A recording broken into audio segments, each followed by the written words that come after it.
teman-teman media, mohon maaf lahir dan batin, selamat Idul Fitri. Ya. Saya laporkan bahwa pada tanggal 15 Mei yang lalu, seperti kita ketahui bersama, Bapak Presiden telah menyatakan tentang new normal tatanan baru ini. Maka semua bidang menyesuaikan dengan ini. Nah, kemudian demikian juga di bidang Kementerian Agama, kami membuat konsep umum adalah secara bertahap kegiatan ibadah di rumah ibadah dibuka kembali dengan tetap mentaati prosedur standar tatanan baru new normal yang telah dinyatakan oleh Bapak Presiden pada tanggal 15 Mei 2020 yang lalu. Manfaatnya apa? Kita tahu bersama. Satu, menjawab kerinduan kita semua, kerinduan umat kepada rumah ibadah. Sudah rindu sekali kita kepada rumah ibadah. Kedua, untuk meningkatkan perolehan pahala yang dilakukan umat dengan beribadah secara jamaah. Kita tahu sama, sholat jamaah itu kan pahalanya lebih tinggi daripada sholat orang. Mudah-mudahan dengan ini kita bisa meningkatkan ibadah kita lagi. Ketiga, menguatkan upaya spiritual di samping tetap mendaya dan menghasilgunakan upaya lahir. Kita tahu bahwa nggak mungkin kita hanya upaya lahir saja tanpa spiritual kita kuatkan. Nanti karena yang berwenang mencabut penyakit itu kan hanya Tuhan gitu ya. Keempat, memberikan reward kepada daerah yang telah berhasil menekan angka penularan COVID-19. Jadi yang sudah bisa berhasil memang kita harus kasih reward. Kelima, memberi ketenangan batin kepada seluruh rakyat Indonesia yang pada dasarnya sangat agamis. Jadi kalau kita udah ke rumah ibadah, ke masjid, rasanya tenang gitu ya. Pelaksanaan memang banyak detailnya, tapi saya cuplik aja sedikit. Itu hanya boleh di rumah ibadah yang relatif aman dari COVID-19 dan direkomendasi oleh camat atau bupati wali kota sesuai level rumah ibadah tersebut. Kenapa kami katakan untuk di camat yang bisa rekomendasi? Karena kalau bupati atau gubernur terlalu jauh di atas, sehingga kadang-kadang mungkin ada tempat-tempat yang memang sebetulnya aman sama sekali, tapi oleh mereka mungkin bisa digeneralisasikan seolah-olah belum aman, karena memang secara provinsi mungkin belum aman, secara kabupaten belum aman. Sehingga kewenangan itu kami sarankan atau kami himbau untuk diambil oleh tingkat kecamatan saja.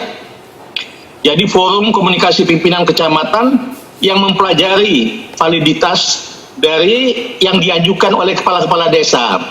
Dilihat kalau bisa, kemudian memang betul-betul tiada ancaman COVID-19-nya rendah, penularannya rendah, setelah ditinjau oke, camat mengeluarkan izin dengan sebelumnya konsultasi dulu kepada bupati.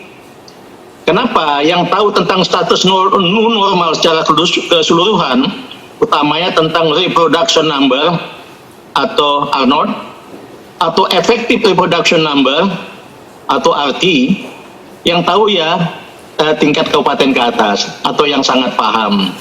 Sehingga pada saat pengajuan dari kepala desa dipelajari oleh forum komunikasi pimpinan tingkat kecamatan, dikonsultasikan dengan kabupaten, kemudian mereka mengeluarkan izinnya. Izin ini akan direvisi setiap bulan. Bisa jumlahnya bertambah, bisa juga berkurang. Kalau ternyata yang setelah dikasih izin ternyata COVID-19-nya meningkat atau penularannya meningkat, ya akan dicabut. Jadi betul-betul kita buat sangat fair sekali, sangat-sangat fair. Jadi kalau memang tidak memenuhi syarat, ya udah tidak dibolehkan. Memenuhi syarat, lihat pada batas-batas tertentu. Kalau memang kemudian berkembang baik, lanjut. Kalau berkembang menjadi peningkatan penularannya semakin tinggi, dicabut kembali. Jadi sangat fair kita buatlah. Dan ini berlaku untuk semua agama. Jadi nanti muatan-muatan dari masing-masing agama akan kami diskusikan besok pagi. Ada rapat khusus Kementerian Agama. Yang mudah-mudahan setelah itu, mudah-mudahan dalam minggu ini sudah bisa kami terbitkan. Tentu saja di dalamnya kami buat banyak poin-poin tentang protokol kesehatan. Kalau kami sebutkan terlalu banyak mungkin. Lebih baik nanti saja setelah kami terbitkan.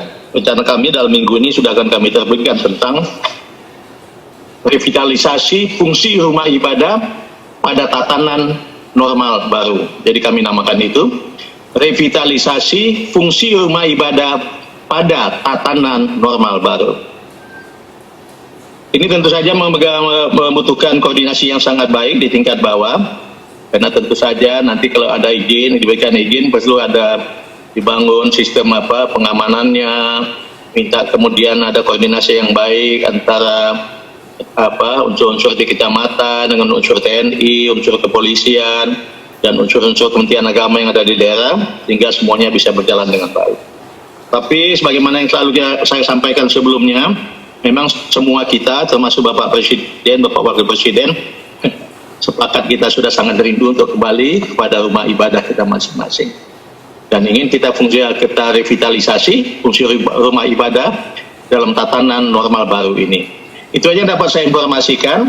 Nanti akan kami terbitkan dalam akhir minggu ini, pasti akan kami terbitkan ini. Insya Allah sudah bisa kita terapkan bersama. Terima kasih.